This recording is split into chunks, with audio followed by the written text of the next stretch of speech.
Eu entrevistei o Fernandinho Beiramar, entrevistei o Matheus Acosta Melo, atirador do shopping. Entrevistei os irmãos Cravinhos. A história dos... Entrevistei os canibais de Garanhuns. Isso que eu ia falar. Essa história é tão bizarra. Deixa eu... É bizarro. Essa história dos canibais, eu tava vendo essa entrevista. Era uma seita, né? Onde ele manipulava as mulheres. Seita era... Puxa, você sabe eu esqueci, mas... Eu também não vou lembrar agora. Mas ele manipulava as mulheres, né?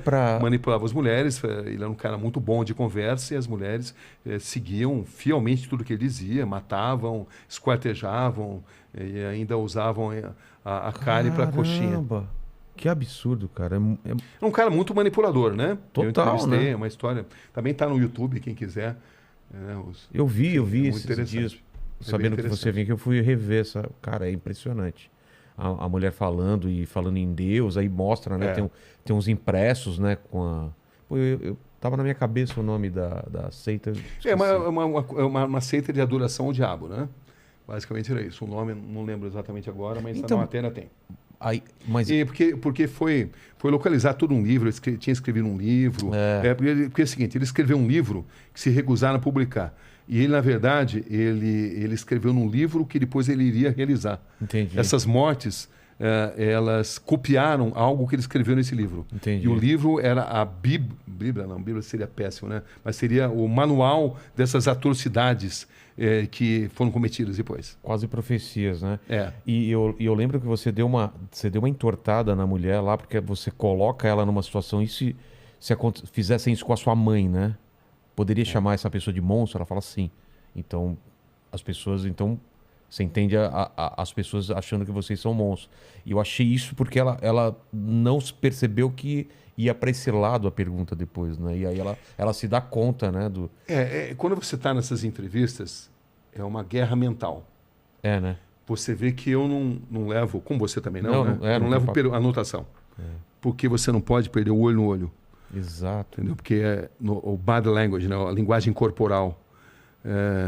As grandes perguntas, elas nascem de respostas incompletas.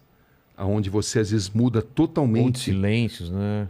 Silêncio, pausas. Você muda totalmente o encaminhamento da entrevista mediante algo que foi contado. Mas, para isso, você precisa estar muito atento. E você não pode perder, você não pode baixar os olhos. Senão você perde o contato com a pessoa. Então... É assim que você consegue extrair, né? Eu lembro, por exemplo, quando entrevistei o Matheus Acosta Melo, o atirador do shopping, né? Uma frase dele que me impressionou muito. Aquele do filme, que ele entrou no meio do filme. Isso, que ele assistiu o filme Clube da Luta e depois... Saiu atirando mesmo. Exatamente, saiu atirando. E ele dizia, o que ficou na sua mente? Ele falou, ficou na minha mente claramente o cheiro de sangue e pipoca. Caramba. Você vê, ele relacionava sangue e pipoca na mente dele e nunca se arrependeu do que fez. Essa é a verdade. Psicopata não se arrepende. Porque ele pode até falar que se arrepende porque eles são inteligentes, são frios e notam que precisam falar muitas vezes o que as pessoas esperam ouvir. Entendi. Mas psicopatas não têm cura. Caramba.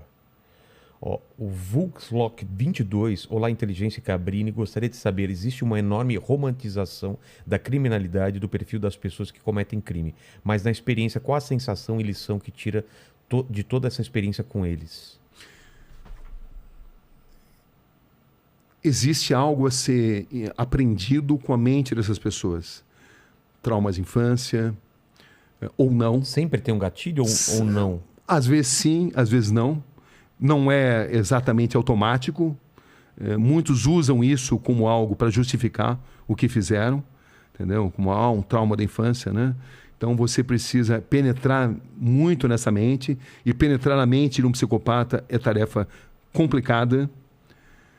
Mas boa parte deles padece do bichinho, do veretismo, da vaidade. E é quando você consegue extrair muita coisa. E eles gostam também de submeter a capacidade deles de manipular a sua capacidade de perguntar. Então, eles estão sempre tentando te manipular a perguntar o que eles querem responder. Com certeza, com certeza. É um jogo mental violento, onde você precisa ter o máximo de concentração. Senão você faz exatamente o que eles querem, né? Você faz, senão você não surpreende. E eu costumo usar muitas vezes a tática de repetir determinadas perguntas em situações diferentes para extrair respostas às vezes diferentes. Entendi. Por um deslize emocional. Até mesmo psicopatas podem ter deslizes emocionais, embora eles tenham tanta dificuldade de se relacionar com emoções. Entendi. Entendeu? Então, é algo que você vai aprendendo, né? Você vai aprendendo e você vai lendo nas pessoas, no olhar das pessoas, os gestos que elas fazem. Elas vão emitindo os sinais. Às vezes elas estão morrendo de vontade de contar uma determinada verdade, desde que você consiga entender esses códigos. Ou outras vezes não. Como se fosse um prêmio que você precisa merecer, merecer intelectualmente para ela te revelar aquilo, né?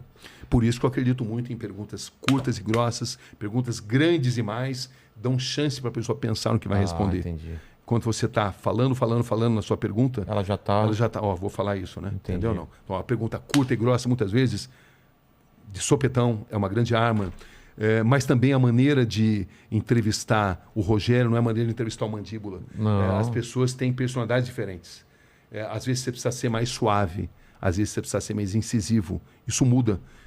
Como decidir? Experiência.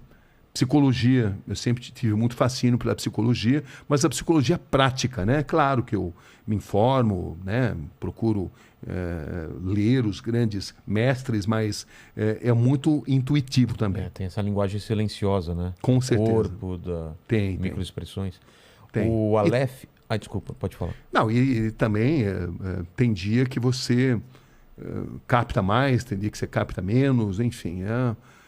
É uma violenta guerra mental. Em determinadas entrevistas, não todas, né? Tem entrevistas que não. São mais tranquilas. São mais tranquilas, mas em determinados momentos você sente que você está numa guerra mental.